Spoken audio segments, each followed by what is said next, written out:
Assalamualaikum warahmatullahi wabarakatuh. Perkenalkan, nama saya Dimas Dwi Kurniawan dari SMA Negeri 1 Cibeber, calon guru penggerak Angkatan 10 Kabupaten Lebak. Kali ini saya akan mempraktikkan rangkaian supervisi akademik dalam pembelajaran dengan menggunakan paradigma berpikir coaching dan melakukan refleksi terhadap praktik supervisi akademik tersebut. Kali ini saya tidak sendiri. Saya ditemani oleh rekan saya, Bapak Joko Sunaryanto. Apa kabar, Bapak Joko? Alhamdulillah. Beliau adalah guru mata pelajaran geografi. Baik, Bapak Joko, apa kabarnya? Alhamdulillah baik, Pak. Ya, alhamdulillah, Pak ya. Ya. Pada kegiatan ini saya akan melakukan supervisi yang nantinya dibagi menjadi kegiatan praobservasi, Ya. observasi di dalam kelas, dan yang terakhir adalah pasca observasi. Ya. Pada kegiatan praobservasi ini saya memiliki beberapa pertanyaan untuk Bapak. Tapi sebelumnya saya akan menyampaikan tujuan dari percakapan praobservasi ini, Pak. Ya. Jadi praobservasi ini bertujuan agar Bapak nanti lebih siap dalam mempersiapkan pembelajaran yang terbaik untuk meningkatkan kualitas pembelajaran, sehingga dapat memberikan pembelajaran yang lebih bermanfaat dan bermakna untuk murid-murid kita nantinya, Pak. Iya, siap. Baik Bapak, untuk pertanyaan yang pertama, Iya. ini materi yang akan Bapak Joko ajarkan itu nanti apa, Pak? Materi yang saya akan ajarkan yaitu tentang pengelolaan sumber daya alam yang ada di Indonesia. Jadi baik, materinya adalah pengelolaan sumber daya alam yang ada di Indonesia. Ya. Nah, untuk tujuan pembelajaran sendiri apa itu, Pak? Tujuannya agar siswa itu mampu menganalisis tentang pengelolaan sumber daya alam yang ada di Indonesia, Pak. Jadi baik, tujuan pembelajarannya adalah siswa mampu untuk menganalisis dari pengelolaan sumber daya alam di Indonesia itu, Pak ya? Iya, betul. Nah, selanjutnya, Pak, apa area pengembangan yang hendak Bapak capai? Area pengembangan yang hendak saya capai di sini adalah bagaimana pemanfaatan sumber daya alam yang berkelanjutan, Pak. Oh ya, baik. Jadi bagaimana caranya untuk memanfaatkan sumber daya alam yang berkelanjutan, Pak ya? Iya. Baik, Pak. Area pengembangannya itu tadi. Kemudian bagaimana dengan strategi yang Bapak siapkan nih dalam mencapai tujuan pembelajaran tersebut? Baik itu dari metode pembelajarannya atau model pembelajaran yang akan Bapak gunakan. Nah, di sini saya akan menggunakan strategi pembelajaran kolaboratif, Pak. Kolaboratif, Pak ya? Ya, metodenya yaitu diskusi kelompok, kemudian modelnya yaitu juga penugasan secara berkelompok, Pak.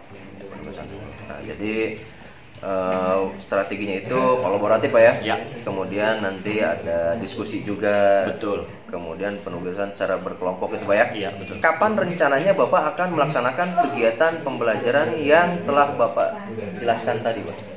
Ini insya Allah akan saya laksanakan itu di kelas 11.6 11.6, Pak ya? pada hari Senin tanggal 9 September, Pak. Di kelas 11.6, Pak ya? Iya. Senin. Baik.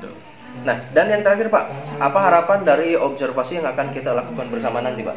Ya, harapan nanti itu supaya diharapkan itu murid-murid ya bisa terlibat aktif dan bisa memahami sampai menganalisis tentang pengelolaan sumber daya alam yang ada di Indonesia ini. Setelah melakukan observasi di kelas nanti, Pak, jadi kita akan melakukan kembali percakapan pasca observasi ya, Pak ya? Ya. Yang nantinya kita akan didampingi oleh pengajar praktik yaitu Bapak Herdiai. Oke, Bapak, terima kasih banyak. Itulah tadi percakapan praobservasi dari kami. Sampai jumpa lagi nanti pada saat kegiatan observasi di kelas. Terima kasih Pak Joko. Ya. Assalamualaikum warahmatullahi wabarakatuh. Waalaikumsalam warahmatullahi wabarakatuh. Sama-sama.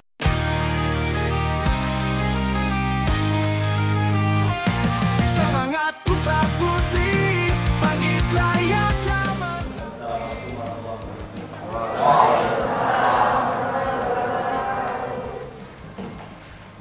Ya, sebelum ke untuk materi hari ini kita akan bahas tentang kemarin sudah mengenai letak strategis di desa dan pengaruhnya. Nah, sekarang pemanfaatan sumber daya alam.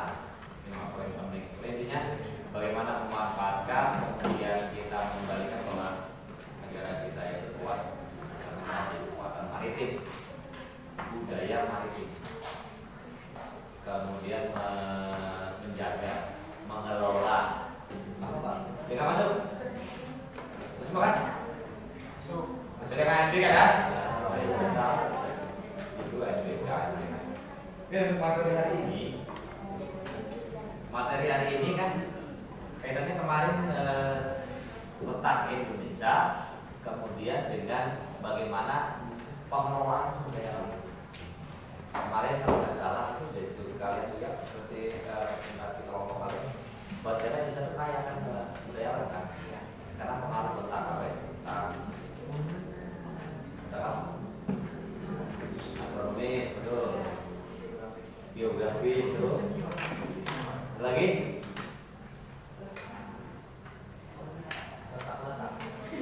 letak di sawah. Lagi apa? Astronomis, geografis, geografis. Iya kan? Sudah, kelas saja. Pasti sudah yang lalu. Astronomis kita kan iklimnya tropis, ya kan? Cirinya apa? Ciri tropis itu iklimnya musimnya hujan dan kemarau. Curah hujannya relatif banyak di kita, maka aktivitas tubuhnya ya bertanam, pertanian itu bisa berlanjut terus ya, gitu kan. Terus geografisnya kita posisinya di antara dua benua Islam. Mana ada istilah cokoin, alki ya gitu.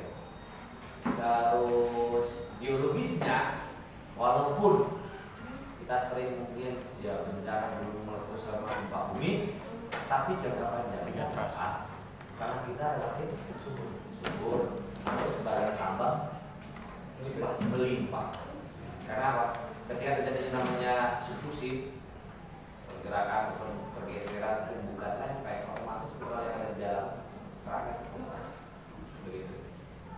Maka sekarang kita kaji tentang bagaimana pemanfaatan pengelolaan sumber daya alam. Sebelum di situ kita akan juga apa itu sumber daya alam. Maka hari ini kita mengkaji apa itu sumber daya alam dan jenisnya. Macam kan sumber daya alam. Setelah itu mungkin potensinya ada di Indonesia, kemudian bagaimana pemanfaatannya dan pengelolaan. Cukup ya ini ya? Ya.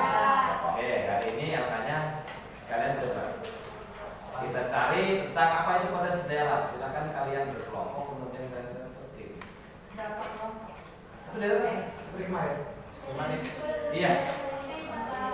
Kemudian yang B ada B-nya. Yang B itu kalian coba nanti cari ini klasifikasi penggolongan sumber daya alam berdasarkan sifat kelestariannya, jenisnya, potensinya, dan berdasarkan tempatnya. Tinggal kalian bagi tugas silakan. Ada yang mencari pengertiannya, ada yang mencari penggolongan berdasarkan kelestariannya, jenisnya, potensi, silakan. Sekarang sumber daya alam. Setelah itu nanti kita saksikan ya di kertas lembar Pak, di buku aja. Ya, nulis satu-satu. Boleh.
berdasarkan macamnya.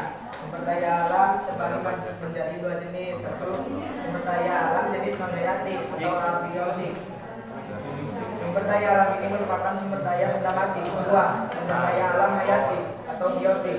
Sumber daya alam ini merupakan sumber daya alam yang berupa makhluk hidup. 3. Potensi sumber daya alam di Indonesia. 1. Potensi hutan. 2. Potensi lautan. 3. Potensi tambang. 4. Potensi tanah. 5. Potensi air. 6. Potensi udara. Dan 7. Potensi pariwisata. Baik, sekian presentasi dari kami. Kurang lebih kami mohon maaf. Assalamualaikum warahmatullahi wabarakatuh. Digunakan terus-menerus dalam sumber besar dan membutuhkan waktu yang sangat lama untuk terbentuk contohnya adalah bumi, gas alam dan batu bara. Sumber daya alam ini dapat dibedakan atas sifatnya yaitu sumber daya alam bisa yang merupakan hidup seperti tanah air, udara dan sinar matahari. Sumber daya alam hayati. Sumber daya alam hayati bisa dikembangkan atau membiarkan kembali jika habis terproses seperti tumbuh dan tumbuhan dan hewan. Jenisnya, sumber daya alam berdasarkan jenisnya. Sumber daya alam yang hayati, berarti sumber daya alam ini merupakan sumber daya benda mati. Contoh sumber daya alam hayati yaitu air, logam, sinar matahari, tanah, batuan, bumi dan misalnya. Terus sumber daya alam hayati, berarti sumber daya alam ini merupakan sumber daya alam yang berupa makhluk hidup. Contohnya tumbuhan, hewan, dan mikroorganisme. Sumber daya alam berdasarkan potensinya. Terus sumber daya alam ruang. Sumber daya alam ruang adalah sumber daya alam berupa ruang kosong yang dapat dimanfaatkan oleh manusia untuk tempat tinggal, bekerja, serta aktivitas lainnya. Berikut contoh sumber daya alam ruang yang sering dimanfaatkan manusia. Cukup sekian presentasi dari kami. Mohon maaf jika ada kekurangannya. Assalamualaikum warahmatullahi wabarakatuh. Assalamualaikum warahmatullahi wabarakatuh. Waalaikumsalam warahmatullahi wabarakatuh. Kami di sini akan mempresentasikan hasil kerja kelompok kami tentang pengertian sumber daya alam dan klasifikasi sumber daya alam. Sumber daya alam adalah singkatan dari sumber daya alam. Terus.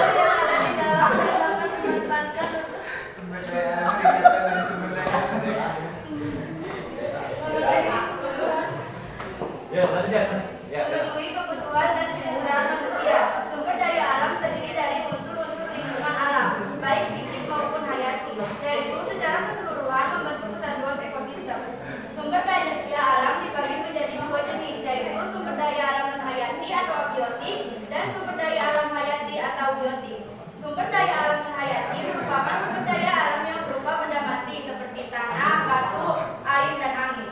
Sumber daya hayati merupakan makhluk hidup seperti manusia,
Berdasarkan kelestariannya, sumber daya alam dapat dibedakan menjadi dua, yaitu sumber daya alam yang dapat diperbarui atau renewable resource dan tidak dapat diperbarui non-renewable resource.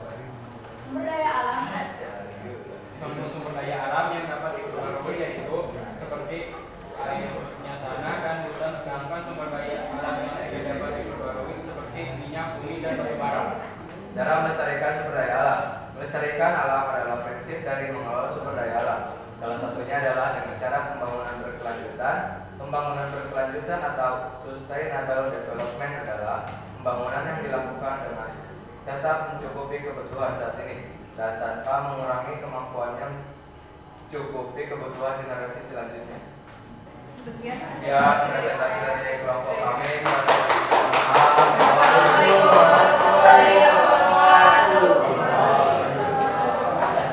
Sebenarnya semakin kalian mencari dalam semakin bagus, semakin berbeda itu semakin menarik. Tadi tapi yang untuk pengertiannya kayaknya sebenarnya sama ya kurang lebih. Intinya memang sumber daya alam adalah segala sesuatu yang ada di alam yang dapat dimanfaatkan untuk manusia. Kebutuhan manusia adalah sumber daya alam. Itu mungkin poin-poinnya di situ. Walaupun tadi mungkin tambahan dari kelompok 3 ya, ternyata keberadaannya tersebarnya bagaimana? Sama enggak? Tidak merata, tidak sama, tidak sama. Kalau dalam geografi namanya prinsip persebaran gitu ya. Ya iyalah, daya alam itu beradanya nggak sama satu tempat dan tempat lain. Begitu. Kalau mau kalian amati ya ini mungkin. Kemudian tadi yang menarik itu adalah di pembagian apa namanya sumber daya alam berdasarkan potensinya. Itu ada beberapa kayak kelompok mungkin ada yang berbeda gitu kan. Dari kelompoknya ini Pak, tadi ada berapa jenis sumber daya alam berdasarkan potensinya? 3 satu. Sumber daya alam Ruang, sumber daya alam energi dan materi. Kelompok ini jadi baca kelompok ini, kelompok 1. Iya, berdasarkan potensinya. Ya. 1. Potensi hutan, potensi lautan, potensi tambang, potensi tanah, potensi air, potensi udara, dan potensi pariwisata. Pariwisata, itu lebih konkret, ya kan? Contohnya kalau yang ini sama nggak? Kelompok ini beda. Coba baca lagi. Ini yang ini. Kayu, besi, emas, dan serata. Sumber daya energi sebagai memanfaatkan potensinya untuk energi, contohnya sinar matahari, minyak bumi, air terjun. Sumber daya alam ruang, jenis SDA digunakan tempat pembuktian. Sama kan? Nanti ya. Materi, energi, ruang. Contohnya kelompok Pak gimana? Sama nggak? Sama kan? Ya, berarti kalau berdasarkan potensinya itu memang ada gitu. Ya. Kamu langsung do poin contoh-contohnya kan, tidak masalah. Dimanfaatkan itu kegunaannya, pemanfaatan dan potensinya apa yang bisa kita manfaatkan. Ternyata ruang nggak perlu. Kenapa coba? Supaya ruang itu diperlukan. Tempat tinggal, kita beraktivitas, contohnya kita kelas, diperlukan ruang. Ya, oke, kemudian berdasarkan kelestariannya tadi ada 2 ya? Sifat kelestariannya 2 kan? Diperbarui dan tidak dapat diperbarui. Ya ini berdasarkan kelestariannya 2 juga kan? Itu 2. Kelompok 3. Berdasarkan kelestariannya kelompok 3 ini ada berapa? Adrian? Tadi sampaikan 2 kan? Kelompok 4 ada 2. Kemudian yang menarik lagi tadi di kelompok ini nih, kelompok 3 ada salah. Ada konsep pembangunan berkelanjutan. Pembangunan berkelanjutan. Nah, ini sebenarnya sudah melangkah lebih jauh dalam pemanfaatan sumber daya alam. harus seiringan dengan yang namanya dan konsep pembangunan berkelanjutan. Orang dia pada coba kalian baca penting artinya pembangunan berkelanjutan. Melestarikan alam adalah prinsip dari mengelola sumber daya alam. Salah satunya adalah dengan cara pembangunan berkelanjutan. Pembangunan berkelanjutan atau sustainable development adalah pembangunan yang dilakukan dengan tetap mencukupi kebutuhan saat ini dan tanpa mengurangi kemampuannya mencukupi kebutuhan generasi selanjutnya. Ya, sekarang terpenuhi, tapi generasi selanjutnya juga terpenuhi. Kira-kira ada gambaran apa di kepala saya? Mau berkelanjutan? Kan ada istilah sumber daya alam yang habis sekali pakai habis. Rio sekarang misalnya gunakan bensin kurang seperti kita lah semua ya, gunakan bahan bakar minyak fosil itu kan sekali pakai habis, sedangkan keberadaannya akan bertambah itu semakin berat. Nah, cucu kita nanti gimana kalau kita habiskan sekarang? Saya cerita begini, dulu waktu kecil saya SD itu kalau kita mancing ke sungai, di sungai itu masih ada bundel, mega, kalayawan, sungai putri, badar, yang masih ada sampai sekarang. Tapi kalian perhatikan di lingkungan kita sekitar, yang namanya Cingir Putri, Menga, Badar, Kekel, masih ada. Sudah langka kan? Ini berarti sudah sesuai dengan konsep pembangunan berkelanjutan. PR kita semua. Kenapa bisa terjadi? Karena tadi terjadinya kerusakan alam, lingkungan alam. Oleh siapa? Manusia. Maka di sini perlunya yang namanya manusia yang bertanggung jawab, kesadaran akan memelihara lingkungan. Kalau kalian kayaknya dari dulu sampai sekarang akan aman, bisa dibudidayakan ternakan. Bisa coba kekel karena yapan, menga. Nah, ya kan bisa jadi nanti kamu misalkan yang usia kamu sudah bapaknya, kamu punya anak atau punya cucu, mungkin di pelajaran diceritakan tentang apa? Tentang lubang. Dan dulu aja ya. Terima kasih sekian dulu. Kami berikan udah luar biasa. Alhamdulillah. Ya.